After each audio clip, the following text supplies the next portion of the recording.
నమస్తే అండి, నా పేరు Lavanya. Welcome back to Bhimavaram special kitchen.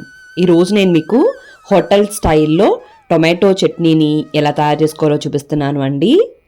ఇది దోశల్లోకి, ఇడ్లీల్లోకి, ఏ బ్రేక్ఫాస్ట్లోకైనా కూడా చాలా చాలా బాగుంటుంది.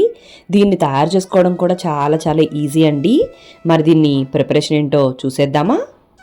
ముందుగా స్టవ్ని ఆన్ చేసుకుని ఒక ప్యాన్ని పెట్టుకుని 3 టీ స్పూన్ల ఆయిల్ వేసుకుని, ఆయిల్ వేడెక్కిన తర్వాత 4 టీ స్పూన్ల దాకా కూడా మినపప్పుని వేసుకోండి. అలానే 4 టీ స్పూన్ల దాకా కూడా పచ్చిశనగపప్పుని వేసుకుని వీటిని సగం వరకు కూడా వేయించేసుకోండి. ఇవి ఈ విధంగా కొంచెం వేగిన తర్వాత దీంట్లోకి 2 అంగుళాల అల్లాన్ని ముక్కలా కట్ చేసుకుని వేసుకోండి. 1 టీ స్పూన్ అంత జీలకర్ర, 7 నుంచి 8 వరకు కూడా ఎండుమిరపకాయలు వేసుకోండి. ఇది మరీ స్పైసీగా ఉండదు, మీకు స్పైసీనెస్ ఎక్కువ కావాలంటే ఇంకాస్త వేసుకోండి. ఇవన్నీ కూడా 90% వరకు వేగిన తర్వాత 2 మీడియం సైజులో ఉన్న ఉల్లిపాయల్ని కట్ చేసుకుని వేసుకోండి. అలానే 6-7 మీడియం సైజులో ఉన్న బాగా పండిన టమాటోల్ని కూడా కట్ చేసుకుని దీంట్లోకి వేసుకోండి. ఎంత టొమాటోలు వేసినా టేస్ట్ బ్యాలెన్స్ అవడం కోసం కొద్దిగా చింతపండు వేయాలి. నేను ఇక్కడ అరచెక్క నిమ్మకాయ అంత చింతపండుని వేసుకున్నాను. అలానే 1 టీ స్పూన్ దాకా కూడా ఉప్పుని వేసుకుని ఈ టొమాటోల్ని బాగా మెత్తగా అయ్యేంత వరకు కూడా మగ్గించేసుకోండి. బాగా పండిన టొమాటోల్ని తీసుకుంటేనే దాంట్లో జ్యూస్ అనేది ఉండి ఈ పచ్చడి రుచిగా వస్తుందన్నమాట. మధ్య మధ్యలో కలుపుకుంటూ మీడియం ఫ్లేమ్ మీద పెట్టుకుని ఇదంతా కూడా మెత్తగా అయ్యేంత వరకు కూడా మగ్గించేసుకోండి.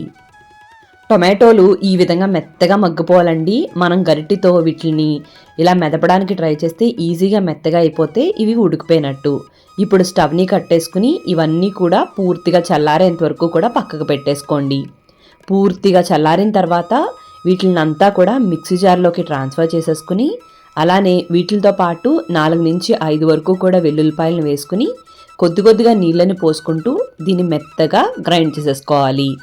ఇప్పుడు ఒక్కసారి ఉప్పుని చెక్ చేసుకుని అడ్జస్ట్ చేసుకుని ఆ తర్వాత తాలింపు కోసం స్టవ్ మీద ప్యాన్ని పెట్టుకుని కొద్దిగా ఆయిల్, ఆవాలు, జీలకర్ర, మినప్పప్పు, పచ్చిశనగపప్పు, 2 ఎండుమిరపకాయలు, కొద్దిగా కరివేపాకుని వేసుకుని ఇవన్నీ కూడా బాగా వేయించేసుకుని బాగా వేగిన తర్వాత స్టవ్ని కట్టేసుకుని మనం ముందుగా రెడీ చేసి పెట్టుకున్న చట్నీలోకి ఇదంతా కూడా ట్రాన్స్ఫర్ చేసేసుకుని అంతా కూడా కలిసేంత వరకు కూడా కలిపేసుకుంటే హోటల్ స్టైల్లో టమాటో చట్నీ రెడీ.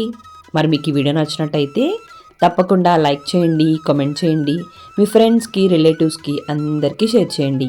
మీరు నా ఛానల్ని ఫస్ట్ టైం చూస్తున్నట్టయితే సబ్స్క్రైబ్ చేసి పక్కనే ఉన్న బెల్లో ఆల్ అని ప్రెస్ చేయడం మర్చిపోకండి.